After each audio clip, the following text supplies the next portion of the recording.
Their social perceptiveness is only focused on themselves. Read the room to benefit themselves. Who can do something for them in the room? Who may be the threat in the room that might unmask them? Who is the one who's easy prey in the room? So let me put this to you as a question. You can think about it for yourselves. Have any of you had the experience where the narcissistic person in your life encouraged you, pressured you almost, to engage in behaviors that aren't good for you? You went along, and then they used that against you. So I want you to think about that, right? Come on, come on. It's almost like peer pressure, right? Do this, and you do. And then it comes back to bite you. So let's even start this with, remember when you were a kid, right? All of us were kids. Peer pressure was a thing then, right? And peer pressure was such that you may have felt compelled to go down garden paths that just weren't good for you. It's a part of being a kid. Experimenting with drugs or alcohol, tobacco use, skipping school, clipping stuff from a store, right? Peer pressure is, and we know this, is profoundly powerful. It's that desire of the post-pubertal or adolescent kid wanting to fit in, the wanting to be a part of something. Now, most people grow out of it. It's often bullies that are leading the peer pressure, that whole getting people to do things to prove their loyalty or even to get collateral on them. If you do something bad and they know it, that can even hang over your head past adolescence. But the fact is, though, this isn't limited to youth. This pattern really does happen in narcissistic relationships. Because as we've said, narcissistic relationships feel like a grooming process, a sort of slow march towards them controlling you.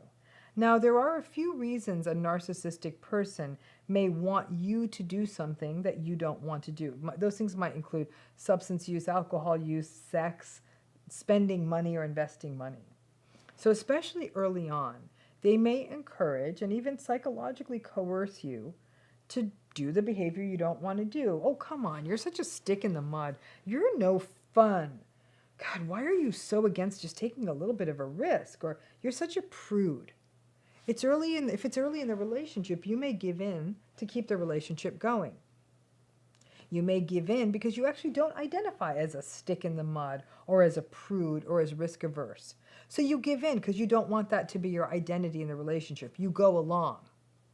Well, when you do this, one thing that happens is that they're kind of taking away your ability to have something over on them. If you don't do what they're doing, for example, they're drinking heavily or whatever it is they're pressuring you to do, and then you call them out on that behavior at a later date, well, they pressured you to do it once too. You'll be hit with the, well, you're one to talk.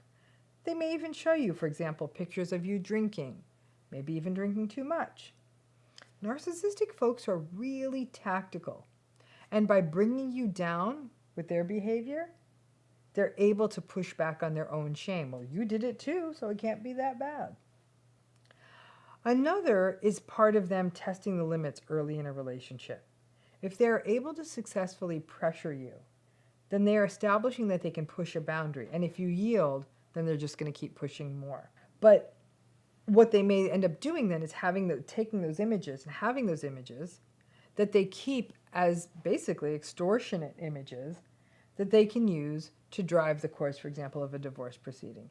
Now, some of you may be thinking, come on now, Dr. Ramani, you're giving people who are in narcissistic relationships a free pass here. They're adults. They can say no. They can take personal responsibility. Yes, they can. That is true. However, the coercive, manipulative nature of the narcissistic relationship, the tendency for people to go along with a partner and certainly initially not view their partner's motives as malevolent, is what has gotten many a person into severe problems with narcissistic people, even losing life savings, reputations, and custody battles. And even if whatever they get on you is not used as collateral, you can expect that they will use it as a tool to manipulate and shame you. Oh, you aren't so perfect, or you did that bad thing, or you're no different than me. You think you're so great? Well, I got pictures here that show otherwise. And that piles on top of the existing shame that's already multiplying from being in a relationship like this. If someone were to waddle up to us in the street and try to give us a drink or some drugs or try to take our money, I'd like to think most of us wouldn't do it. We might even try to get the person arrested. The context within an intimate relationship is quite different. We may view ourselves as open and flexible, so when we are painted, for example, as rigid for not participating in the narcissistic person's request, we may give in, especially if it's something like, oh, have a drink. We may believe in a person who's in our life because we think they love us. So what's a drink or a drag on a joint is part of an evening out. Now, while this level of collateral-driven coercion and manipulation designed to paint someone in a bad light and cause them harm, it's definitely something we see more in malignant narcissism and psychopathy, but it's real, and it happens in a lot of toxic relationships. Listen, if this has already happened to you, you can't go back, right? So one thing I think it's important for you to know is that many survivors blame themselves. Like, you think, I'm the one who's supposed to be responsible for myself. I'm the one that went along. Okay, sure. Survivors are often shamed in these situations. Too often what we hear is that you're an adult, you had to know what you were doing. Now, what that accusation misses is that you trusted this other person. You loved this other person. You couldn't imagine that someone who claimed to love you would do this. But you need to understand the psychological manipulation you are in one of these relationships, the grooming and the faulty beliefs you held about their love. You're approaching this relationship from a place of trust, of believing that someone who said they loved you, and certainly wouldn't do something like this, coax you to do something, and then use it to manipulate and shame you. But they do. You can't go backwards. You can't undo what you've done. If you are in a new relationship and are being pushed to be or do something that you're not, that's not love. And I hope you can resist it. But you can let go of some of the shame and self-blame which piles on top of what was already happening to you in the relationship. There's no fix here other than self-compassion. But it's also reflecting on how much we let the narcissistic folks set our identity in the relationship. Well, they're saying I'm a stick in the mud. They're saying I'm rigid. They're saying I'm a prude. They're saying I'm no fun, or I can't take financial risks. I don't believe that's true, so I'll show them by doing what they're asking me to do. The ultimate safeguard against getting into a toxic relationship or a narcissistic relationship is knowing who you are. And if you know that you're not those things they're accusing you of, so you don't have to drink or do something you don't want to prove it to them, then that's the hedge. But we aren't. Most of us don't stand solidly on our 2 feet with our identities. We get shaped by the pressure of others, and that is 1,000 times worse in a world fueled by social media. Know you first. That can be a tremendous protection. And anytime you're asked to do something that's uncomfortable and it's being framed as, oh, I guess you aren't that much fun. If you know you're fun, and you can say, I'm good, no thanks. But setting those boundaries to learn to do that and resist all of this and get stuck in these really bad situations can take a long number of years or a lifetime to get there. Is love a feeling? Or is it how you or someone else shows up with another person? Is love a sensation in your body? Or is love someone listening to you and really hearing you? And if you haven't stopped to think about it, you may want to. Because this goes well beyond narcissistic relationships, though it is a massive problem in these relationships. I have witnessed countless times people will say, I love him, I love her, I love them. And my next question, whether I'm in my role as a therapist or a friend, I will always ask this question, which is, what is it about them that you love? It's a quick hack for me to start unearthing whether or not this is a trauma bond. When I get a loosey-goosey answer like, I love them, I love them, they may go a step further and say, well, I love them. We've been married for 25 years. Of course I love her. It's my mom. I love him. He's my brother. But that still didn't answer my initial question. Telling me you love someone because someone is your husband or your mother, that just tells me the nature of the relationship. It still doesn't tell me what it is you love about them. It doesn't get to the qualitative stuff of love. So if someone tells you they loved you, is time served enough? I love them. Well, they're 85. She's my mom. Or we've been married for 40 years. What does that mean? Does that mean that you're stuck and you have to put up with their behavior no matter what? Does that mean you endure abusive behavior? Does that mean you don't ever get to expect that even small fundamental needs will get met in the relationship? So let me teach you a little bit about this by giving you some situations and scenarios. Okay? Oh, I know. I said I'd find a job by now, and I know you're paying all the bills, but we love each other. Isn't that all that matters? Here's another one. I know mom always criticizes you and your kids, and I know mom doesn't always see everything you do, but we're family and we love each other. Can't you just ignore her? And here's another.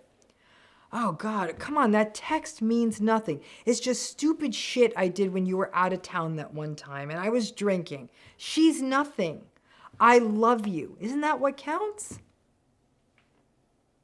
Here's another. Come on now, who cares if I don't drive the kids to school? It's not a big deal, babe. I love you and you love me, and that's all we need. We don't need to talk about this.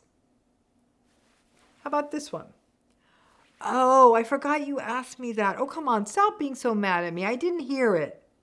So then you say, but you never listened to me. So that's why all these things are falling between the cracks. And they say, oh, come on, let it go. All right, sometimes I don't hear you. Come on, I love you. Can you stop focusing on these little things? Like, God, I love you, right? Sit with those for a minute.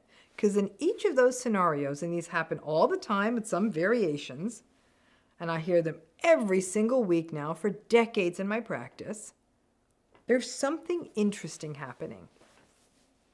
A person, usually then oftentimes a toxic narcissistic person, consistently does things that are unkind, hurtful, unseeing, unempathic, selfish, or all of the above in their relationship. Again, maybe they're narcissistic, maybe they're not. For our purposes right now, in a way, that part doesn't matter.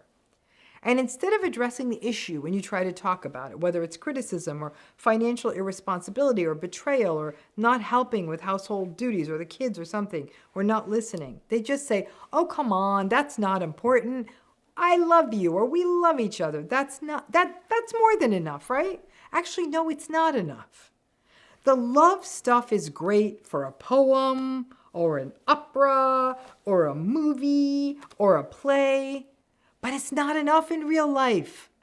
In fact, one of the tough parts of healing from intimate narcissistic relationships or trauma-bonded cycles is learning to enter or be in or be comfortable in relationships that may not feel that metaphysical or chemical, which usually is just familiar toxic cycles we feel like we can work through, and entering into relationships that are with good people who listen, who empathize, where it feels balanced and safe.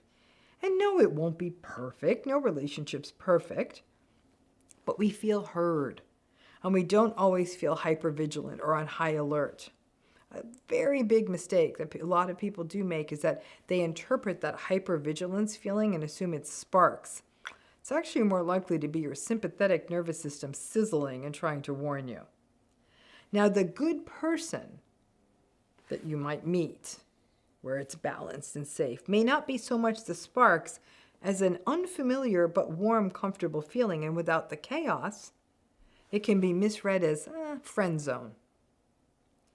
But this idea of we love each other, that's a gaslight, folks. It's a denial of your experience.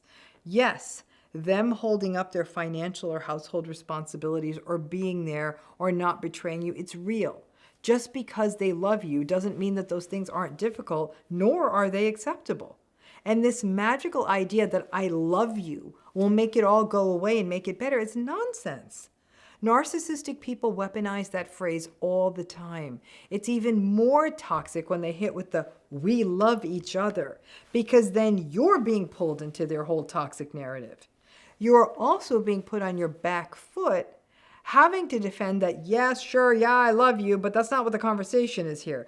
We need to get this irresponsible money thing worked out. So now you're being taken down a perilous path of having to engage in love talk, when in fact the problem is with the damn taxes or the credit card bill that need to get paid. Or when your trust is ruptured by an infidelity, having to wonder if love is bigger and mightier than betrayal may block you from processes such as grief that are an essential part of working through healing, even whether you stay or not stay after that betrayal. Listen, I used to say that I'm a cynic when it comes to love, but I'm beginning to realize that's not accurate. I'm actually a realist. And folks, I'm well into my 6th decade, so I've seen enough long love and family stories play out. It's not the loved up couples who tout their love story on social media. I love my baby so much. I have the best wifey. My soulmate, baby, heart, heart, heart, BS. Those are not healthy and thriving couples. I am not just talking about longevity, folks. There are lots of relationships out there that last many decades that are a hot mess. It's not the grand gesture couples who say, I love you all the time. It's the people who listen. It's the balanced and symmetric relationships. It's the respectful partners and family members who make amends and change when they do make mistakes, and we do it right back for them, and they show up. And don't use stuff like, but we love each other, or as long as we have love, we're okay. Nonsense. Love isn't enough. And maybe once you heal from toxic relationships and family systems, you recognize that love is not just a feeling or a throwaway phrase, but rather it is the committed, empathic, compassionate, unselfish being there. Whether that's being fiscally responsible to lighten the load of a partner or family member, or emptying the dishwasher after your partner had a tough day, or showing grace, or even offering some assistance to a family member who may not be able to show up to a family event because of medical issues, or listening and really hearing someone when they talk to you. Maybe those things are love. And if that is the case, then the entitlement, selfishness, lack of empathy, impulsivity, and manipulation of the narcissistic relationship would mean that the so-called love in that relationship is a love that may be more obligation, love in name only, love when it's convenient, love because we're told, of course I love them, I'm married to them, and can get someone out of a tough spot. I love you. Isn't that enough? Maybe it's not. So you don't need to know the criteria or the characteristics that comprise a narcissistic personality to know that people with a narcissistic personality style lack empathy. Maybe they have some variable empathy. They turn empathy on and off to get what they want. But if you're in their presence, it doesn't really feel like empathy because it's definitely not consistent. Being nice to you on a day that is a good day for them is not empathy. That's a coincidence. Don't confuse the two. Empathy, and I will be putting out some more detailed videos on empathy in the weeks to come. It's a funny thing. It's not as simple as saying, I feel you, or that must be hard. It's a bunch of different micro things we do in response to a person who's going through something, and there are different kinds of empathy. It's not just the words. It's the emotions on the empathic person's face. It's a person slowing down and actually listening to you. And in some cases, as we see, for example, with compassionate empathy, they don't just say, that must be hard. They actually try to do something to help you.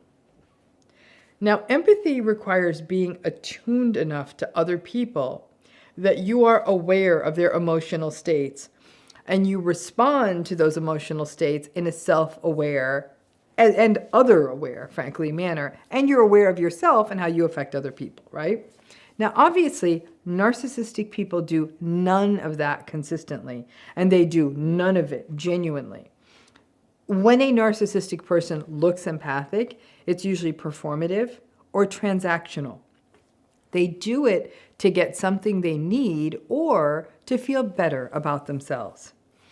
So here's where the paradox comes up.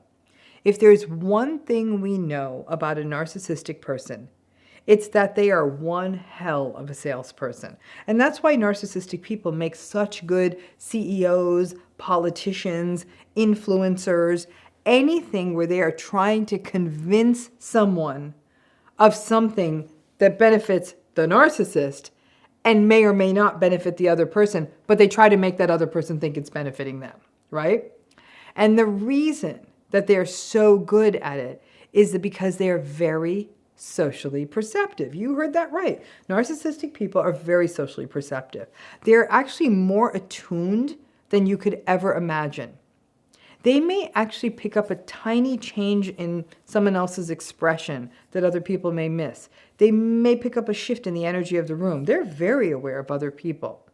And they take that awareness and either perceive it as a threat or they use it to their advantage. Because empathy is not just awareness.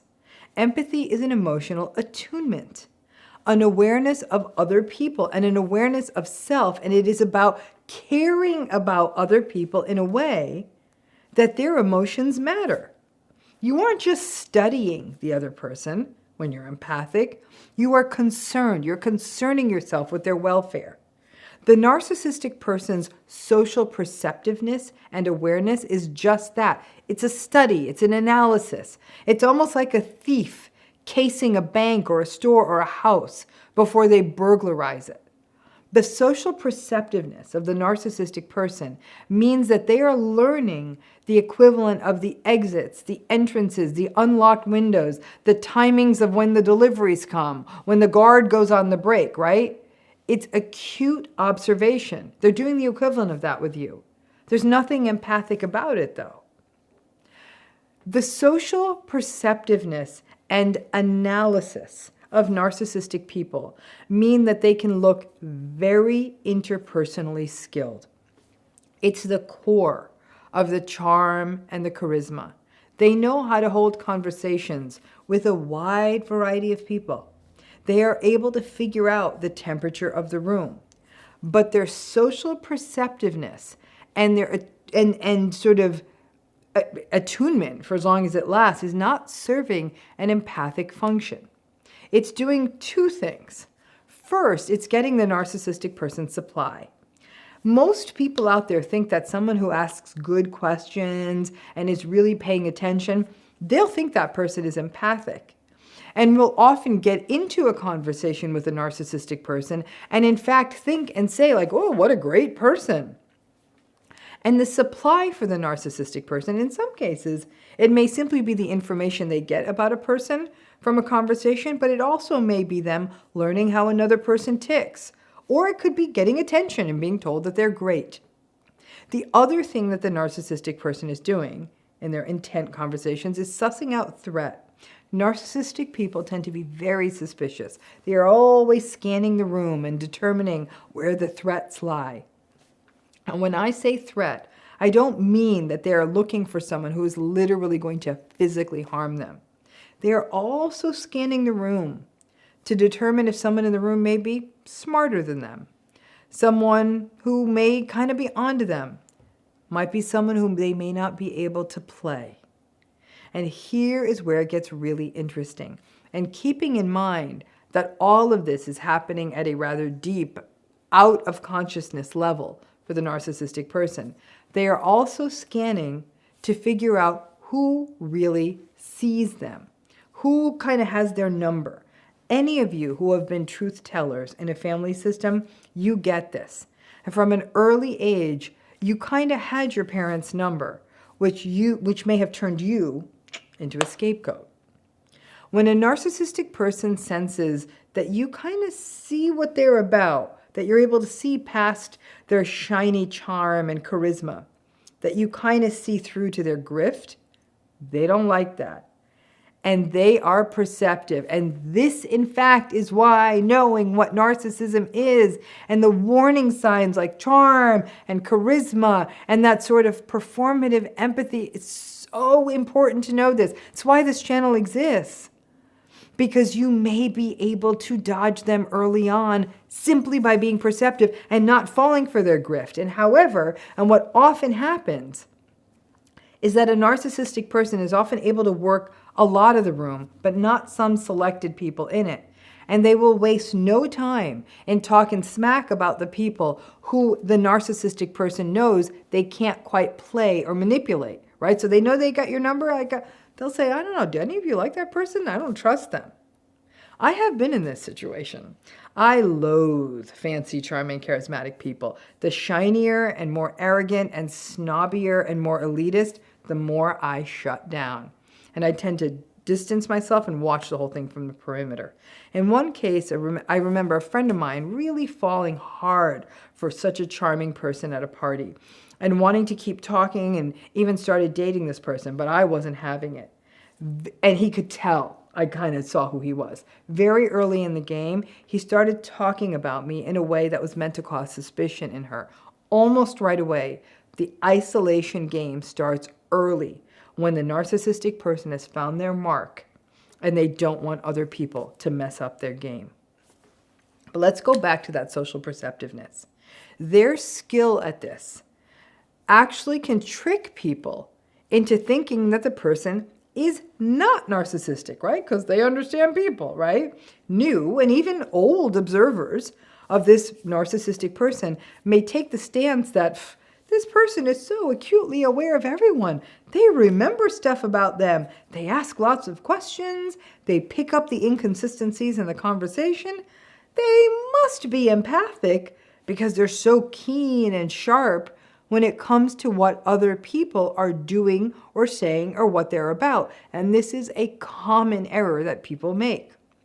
Social perceptiveness is not the same as empathy.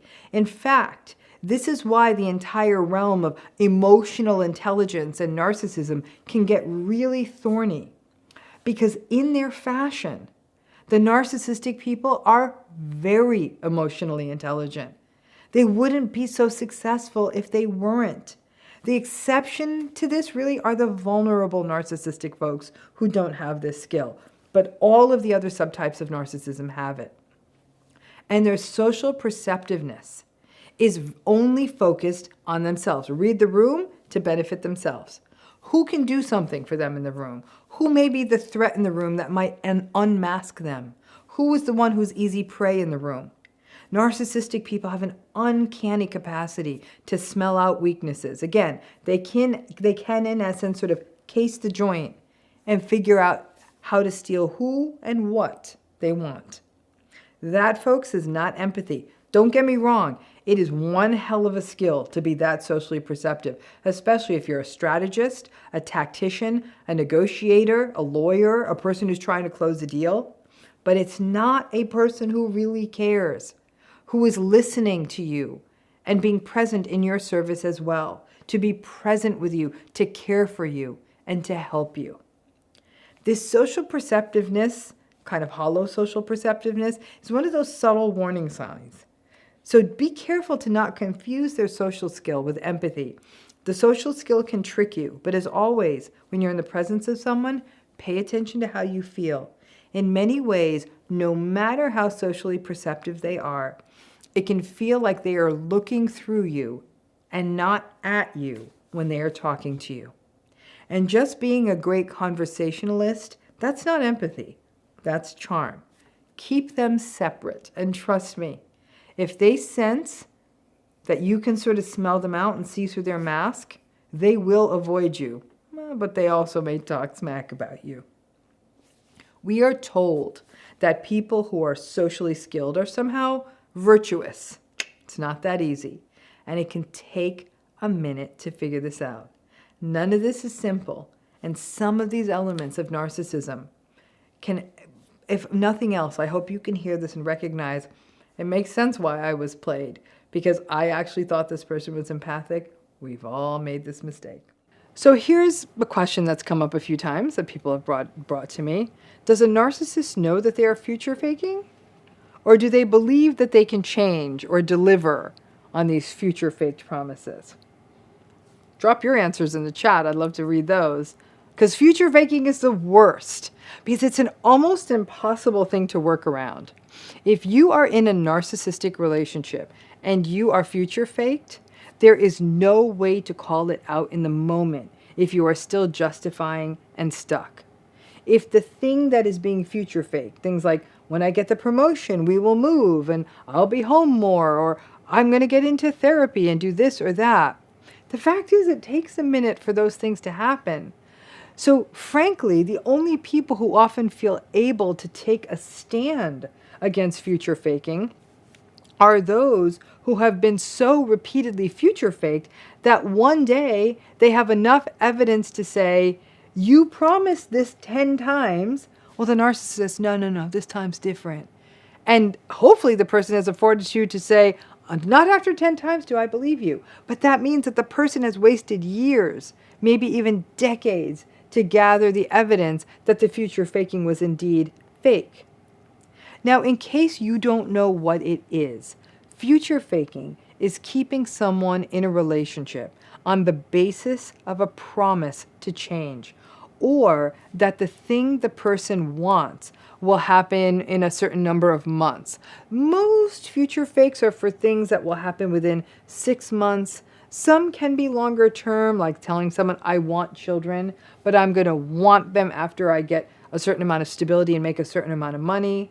And when they actually get to that point, they don't actually want kids. And by the time you figure it out, it may be a little bit too late in the game for you to get out and feel that you might be able to find someone else to have children with. So it really can be quite awful. Years can get wasted on future faking. And like I said, many times people don't call it out. So for example, if a person says, yep, I'm going to get therapy and I'm going to change, you can't say, do it now, change this instant. You have to wait for them to make the call and see the therapist and on and on. That takes a minute.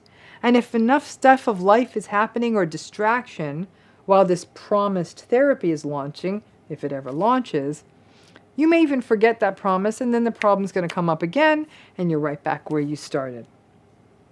So the question, though, that was brought to me is whether they know, the narcissistic person knows they're future faking. Is it deliberate? With narcissistic folks, the only thing that is consistently deliberate is them doing something to get what they want or need now and do what works for them. So they'll make promises, tell lies, whatever they need to do to get what they want or need now. If they need to stay in a relationship with you, then they are going to make a promise around what you are asking for to keep you around. That's the short-term play. And once that gets settled, they figure that the rest of it will work out. Narcissistic and psychopathic individuals are not only impulsive, they don't always think about consequences clearly. Narcissistic people don't care about other people, so they don't think about what more waiting or letting a person down again will do to that person.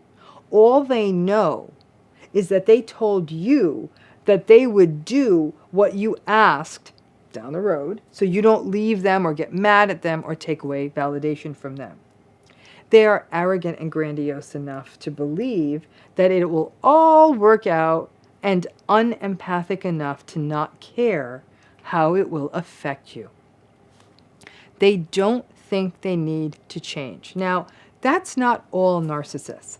I am guessing that about 10% of people, and that's a ballpark, maybe it's generous actually, with narcissistic personalities, may recognize that they need to change, that their lives are a mess, that they've burned lots of bridges, and they may actually not want to hurt people anymore. They've sort of hit that rarest of rock bottoms, the blessed unicorns.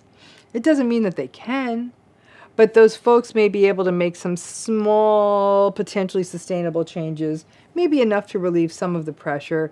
But frankly, when the stress levels are up again and the disappointment returns, there's a pretty strong likelihood that the antagonistic behavior will return. All of that said, the narcissistic person, when they are future faking, they aren't thinking of changing. They are thinking about what they need to do at that moment to get what they want.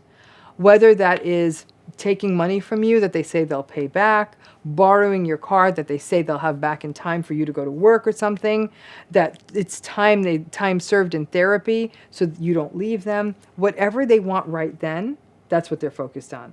They aren't thinking about whether they can change or be better, nor are they thinking about their behavior as manipulative future faking.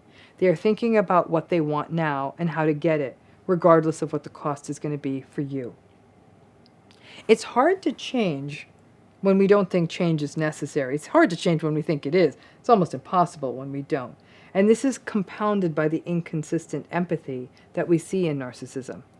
People with empathy may still find it hard, for example, to keep their socks picked up off the floor or do the dishes, but they may do it because they know it matters to another person. That isn't the same motivator for narcissistic folks. They don't care about the other person. So future faking is a quick fix for them. And they aren't even connecting it to having to make real changes or delivering on their future promises. They're doing it to get something done now. Have any of you had something like this happen? You have a narcissistic family, okay? You don't pay attention to what I tell you, but that's okay. You don't pay attention to this, that it's a bad idea to call out a narcissist, that it's a bad idea to call out a toxic person in the family, or that you don't maybe call them out, but you actually point out the toxic dynamics, right? Have you ever done that? Maybe you try to point out a family member who's always making themselves the victim, or that a family member is always triangulating, or someone is thriving on chaos, or a family member who keeps talking about their accomplishments and is very grandiose. You try to point out this pattern. You even frame it as being unhealthy. You ever done that? I get it if you did, especially if you're around your family a lot. But then you do that, and guess what? And then you're called jealous. Trying to bring clarity into a narcissistic family system is a thankless task at best. Self-immolation, or basically setting yourself on fire at worst. There is still that darned hope that plagues everyone in these relationships.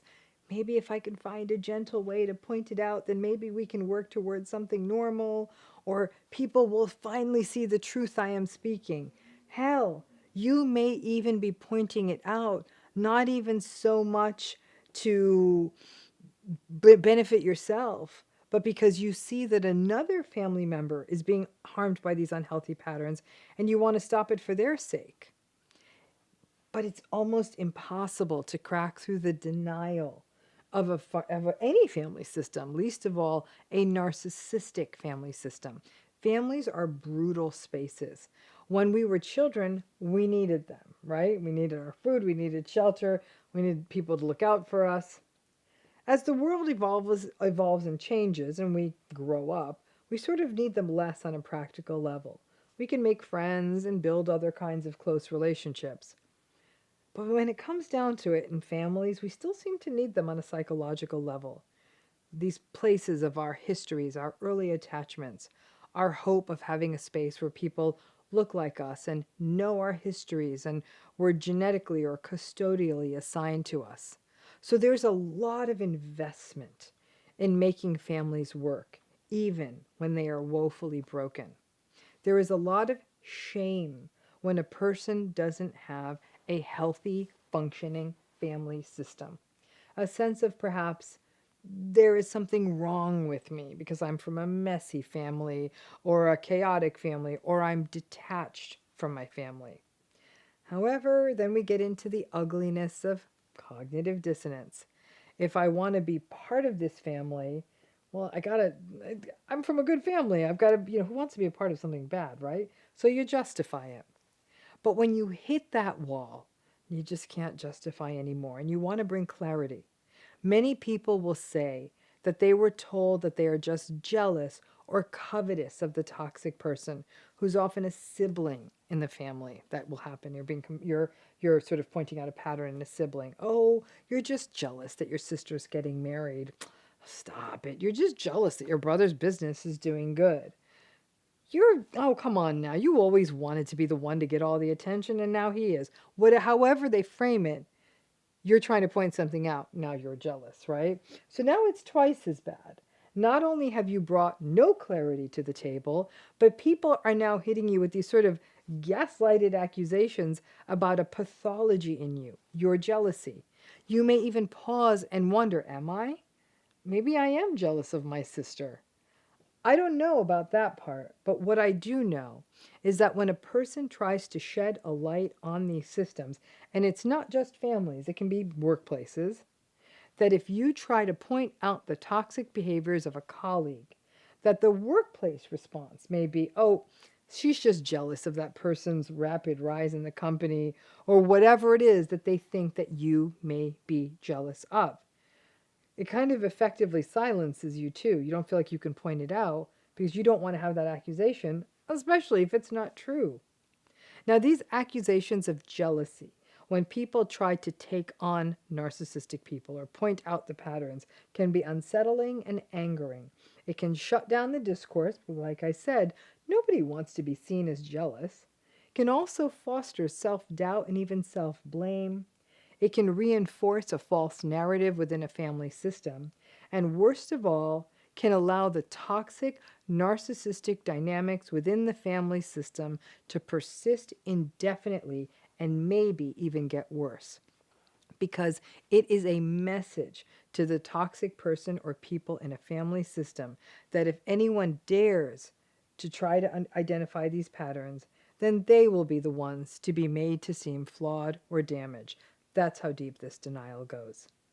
Many times, the narcissistic people in a family system will accuse anyone who is trying to bring clarity. They'll accuse them of rocking the boat or being disloyal. It's very similar to these jealousy accusations.